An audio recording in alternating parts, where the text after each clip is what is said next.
اسلام آباد میڈیا کا شکریہ ادا کرتا ہوں کہ آپ تشریف لائے، اور جیسا کہ آپ کو پتہ ہے کہ ایک بہت بڑے سینئر بندے نے جو اس ملک کے وزیر داخلہ بھی رہے، چودھری اعتزاز احسن صاحب آف گجرات، انہوں نے اس ہائی کورٹ کے ایک فیصلے کو متنازع فیصلہ بنانے کی کوشش کی، اور انہوں نے کہا کہ یہ پریشر میں اور کسی نے یہ فیصلہ دلوایا، حالانکہ اس عدالت نے ضمانت بھی دی تھی، اور اس عدالت کا 2018 میں فیصلہ تھا کہ مفروضوں پر سزا ہوئی ہے، اور 4 سال ہم نے کیس لڑا۔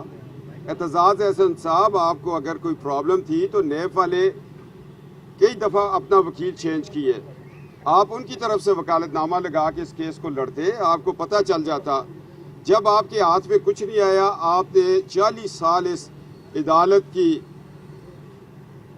وکالت کرتے ہوئے آپ نے عدم اعتماد کر دیا ہمارے نظام کے اوپر، اور آج ہر وہ شخص اعتزاز احسن کی اس بات کو لے کے آگے چلے گا اور کہے گا کہ جی جس عدالت سے میرے خلاف فیصلہ ہو گیا ہے، یہ عدالت پریشر میں تھی، اس کو سفارش کی گئی۔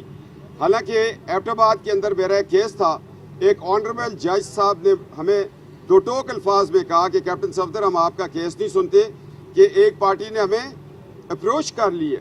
یہ جرت ہے ججز کی، اور آج میں وہ لے کے آیا تھا یہاں پر ایک استدعا، میں یہ کہہ رہا تھا کہ جی ایک سینئر بندہ اس کو پی ایل ڈی بنا کے چلا گیا ہے۔ اب ہر بندہ عدالت کے باہر، کوئی چھوٹی عدالت ہو، بڑی ہو، سپریم کورٹ ہو، عدالت عظمیٰ ہو اور اعلیٰ عدالت ہو، سیشن جج کی ہو، باہر نکلے گا کہ جی اس عدالت نے میرے ساتھ ظلم کر دیا، اس عدالت کو سفارش ہوگی۔ تو جب ہم اس کو کہیں گے بھائی تم عدالت کی توہین کر رہے ہو، کہے گا اعتزاز احسن بات کرے، وہ توہین نہیں ہے، ایک لے مین کرے، پاکستان کا آئی ڈی کارڈ رکھنے والا، پاسپورٹ ہولڈر، باشندہ، اس پہ کنٹیمپٹ ہوگی۔ میں اس لیے عدالت کے پاس آیا تھا کہ اس شخص نے ایک مقدس ادارے کو، جس کے آج بھی قربانیوں کا سلسلہ سیاچن گلیشیئر پر جاری ہے، بارڈرز پہ جاری ہے، ضرب عزم میں جاری تھا، اس کے چیف آف آرمی سٹاف کا نام لیا کہ باجوہ نے ظلم کر دیا۔ باجوہ راتوں کو جاگے، تم گھر میں آرام سے سو۔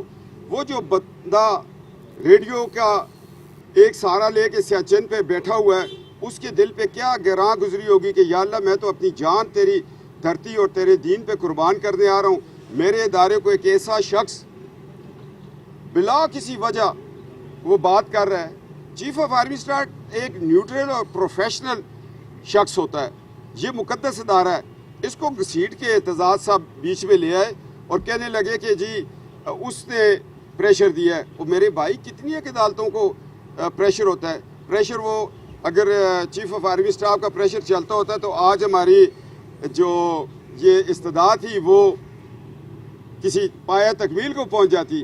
لہٰذا یہ ثابت ہو گیا کہ فوج عدالتوں کو پریشر نہیں دے سکتی، جس نے پریشر دیا تھا اس کو جسٹس وقار سیٹھ نے پھانسی کی سزا دے دی، بات ختم ہو گئی۔ ہم تو یہ عدالتیں چاہتے ہیں، مگر ایک مقدس ادارے کو متنازع کرنے کی کوشش کی۔ دوسرا، اس فیصلے کو چیلنج کیا۔ ابھی ڈیٹیل آرڈر آئے تو اس کے بعد میں باقی بات کروں گا۔ بہرحال اعتزاز احسن صاحب، آپ نے لاء اسٹوڈنٹس کو ایک غلط سبق دے دیا کہ جب کبھی تمہارے کیس کا فیصلہ تمہارے خلاف ہو تو باہر نکل کے کہہ دینا جج پریشر میں تھا۔ آپ کا کوئی سوال ہو تو میں اس کا جواب دوں۔